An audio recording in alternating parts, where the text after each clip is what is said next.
नमस्कार আমার প্রিয় বন্ধুরা, তোমরা সবাই কেমন আছো? আশা করি ভালো আছো আর আমিও খুব ভালো আছি। প্রিয়াঙ্কা বেঙ্গলি ব্লগে তোমাদের আরও একবার স্বাগত, শুভেচ্ছা ও ভালোবাসা। আজ চলে এলাম আরও একটা ব্লগ ভিডিও নিয়ে প্রতিদিনের মতো। আর আজকে ভিডিওতে তোমাদের সাথে শেয়ার করব এই যে অনুষ্ঠান, আমাদের বাড়ি যে সামনে অনুষ্ঠান হচ্ছে তার কিছু অংশ, এছাড়া রয়েছে একটা রেসিপি। তো দেখো বন্ধুরা, ভিডিওটা শুরু করে দিয়েছি। তো দেখো আমাদের বাড়ির গেটেই কিন্তু এই সুন্দর একটা প্যান্ডেল তৈরি করা হয়েছে। আর দেখো এখন যেহেতু বিকেল, আজকে বিকেল 3টে থেকে কিন্তু ভিডিওটা শুরু করেছি। আর দেখো আমার ছেলে এছাড়া অনেক বাচ্চা কিন্তু এখানে ছবি আঁকতে বসেছে। এখানে ছবি আঁকার প্রতিযোগিতা হচ্ছে আর এই প্রতিযোগিতায় আমার ছেলেও অংশগ্রহণ করেছে। তো দেখো বন্ধুরা, অনেক ছোটো ছোটো বাচ্চা কিন্তু এখানে ছবি আঁকতেছে। এবার তোমাদের সাথে শেয়ার করি এই ছবি আঁকার প্রতিযোগিতা আমার ছেলে কী পেয়েছে। তো দেখো বন্ধুরা, এগুলো হচ্ছে ছবি আঁকতে গিয়েছিল, সেই জন্য দিয়েছে আমার ছেলেকে। প্রত্যেকটা বাচ্চাকেই দিয়েছে এগুলো গিফট তাদের আঁকার জন্য। তো দেখো বন্ধুরা, এমনি ফুটি রয়েছে, একটা বিস্কুট, এছাড়া রয়েছে পতাকা, ছবি আঁকার খাতা, এছাড়া রয়েছে একটা পেন। এই উপহারগুলো দিয়েছে বাচ্চাদের, প্রত্যেক বাচ্চাদেরই দিয়েছি।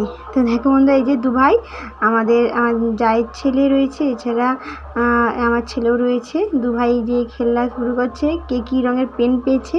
দুটো কালার পেয়েছে, একজন কালো পেয়েছে, এছাড়া সবুজ রঙের পেন পেয়েছে। এইটা নিয়েই এখন দুজনে মাতামাতি। এবার দেখো বন্ধুরা, সন্ধ্যা হয়ে গিয়েছে আর তোমাদের সন্ধ্যাবেলা আজকে কী রান্না করলাম সেটা কিন্তু তোমাদের সাথে শেয়ার করব। তো দেখো বন্ধুরা, এখানে রয়েছে দারুচিনি, এছাড়া এলাচ রয়েছে, জিরে, গোটা জিরে, এছাড়া আদা রয়েছে, আর রয়েছে শুকনো লঙ্কা। এগুলো দিয়ে কিন্তু আমি একটা মশলা করে নিব আর রান্নাটা আমি শুরু করব। তো দেখো বন্ধুরা, ফাইনালি মশলাটাকে আমি বেটে নিয়েছি। দেখো সুন্দরভাবে বেটে নিয়েছি আমি, কিন্তু সব মশলাটা একসঙ্গেই বেটে নিয়েছি আর রেসিপিটা করব। এছাড়া রয়েছে পেঁয়াজ কুচি, আর পেঁয়াজগুলো না একটু ছোটো ছোটোভাবে কেটে নিয়েছি। তোমরা অনেকেই জানো, আগের দিন ভিডিওটা দেখেছিলে যে আমাদের বাড়িতে কুটুম এসেছে, আত্মীয় এসেছে, সেই জন্য রান্না করব। তাই একটা মাছের রেসিপি শর্টকাট করব। তো দেখো বন্ধুরা, এই টক দই নিয়েছি, এই রেসিপি দিয়ে কিন্তু মশলা দিয়ে কিন্তু রান্নাটা করব। তো দেখো বন্ধুরা, আগের দিন ভিডিওটা দেখেছিলাম একটা বড় মাছ নিয়ে এসেছিলো তোমাদের দাদা ভাই, সেটা ভিজে রেখেছিলাম কিছুটা মাছ আমি, আর এই মাছটা কিন্তু তুলে নিয়ে রান্না করব আজকে। তো দেখো বন্ধুরা, ফাইনালি মাছগুলোকে আমি ভেজে নিয়েছি। আর মাছ ভাজাতে তোমরা অনেকেই জানো, সেই জন্য তোমার সাথে সেটা শেয়ার করলাম না। তো দেখো বন্ধুরা, এই রাত্রে কিন্তু এই মাছের রেসিপিটাই বানাবো আজকে। তো ফাইনালি মাছগুলো ভাজা হয়েছে, এবারে কিন্তু আমি তুলে নেবো মাছগুলোকে। তো দেখো বন্ধুরা, মাছগুলোকে তুলে নিয়েছি সব মাছগুলোকে। এই মাছগুলো হলেই কিন্তু আমাদের যতজন আছে বাড়িতে ততজন ভালোভাবে হয়ে যাবে। এবার রান্নাটা শুরু করে দিই। তো দেখো বন্ধুরা, তেলেতে আমি পেঁয়াজ কুচি দিয়ে দিয়েছি, এছাড়া কিন্তু একটা তেজপাতাও দিয়েছি। আর মাছের তেল একটু বেশি ছিল, সেটাতে কিন্তু আমি রান্নাটা চাপিয়ে দিচ্ছি। তো দেখো বন্ধুরা, ফাইনালি আমি কিছুক্ষণ ভালো করে পেঁয়াজটাকে ভেজে নিচ্ছি, তারপরে আমি মশলাটা দিয়ে দেবো। তো দেখো বন্ধুরা, ভাজা হয়ে গিয়েছে অনেকটা পেঁয়াজ ভালোভাবে, তাই আমি এক পাশে একটু সরিয়ে দিয়ে যে বাটা মশলাটা করে রেখেছিলাম সেটা কিন্তু আমি দিয়ে দেবো। আর এখানে কিন্তু শুকনো লঙ্কাটাও বেটে রেখেছিলাম, এছাড়া আদা রয়েছে, জিরে রয়েছে, এলাচ, এছাড়া রয়েছে দারুচিনি। সব উপকরণগুলো দিয়ে একটু ভালো করে কিন্তু আমি ভেজে নেব মশলাটাকে তেলেতেই। তো দেখো বন্ধুরা, ফাইনালি ভালো করে একটু ভেজে নিচ্ছি মশলাটাকে। এবার আমি দিয়ে দেবো পরিমাণ মতো হলুদ গুঁড়ো। তো দেখো বন্ধুরা, হলুদ গুঁড়োটা দিয়ে দিলাম। এবার কিন্তু সমস্ত মশলাটাকে আমি ভালো করে একসঙ্গে মিশিয়ে ভেজে নেব, কারণ মশলাটা দুটো মশলাই কিন্তু অনেকটা ভাজা হয়ে গিয়েছে, সেই জন্য মিশিয়ে কিন্তু আমি এটা ভেজে নিচ্ছি।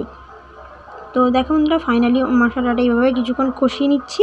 এভাবে আমি কষানোর পর দিয়ে দিচ্ছি টক দই। এই যে একটা প্যাকেট টক দই নিয়েছি, পুরোটা লাগবে না, প্রায় 200 মতো দই রয়েছে। এখানে কিন্তু আমি 100 মতো দই দিচ্ছি, যেহেতু আমাদের লোক সংখ্যা বেশি আর মাছটা অনেকগুলো রয়েছে।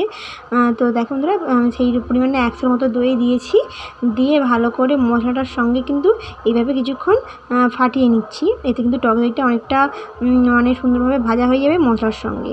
তো দেখো বন্ধুরা, আর একটু অল্প করে চিনি দিচ্ছি, এতে কিন্তু মাছের রেসিপিটার স্বাদ কিন্তু দারুণ হয়।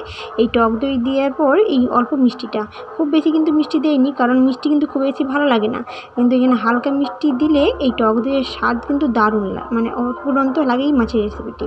তো দেখো বন্ধুরা, সুন্দরভাবে মশলাটা কষিয়ে নেওয়া হয়েছে।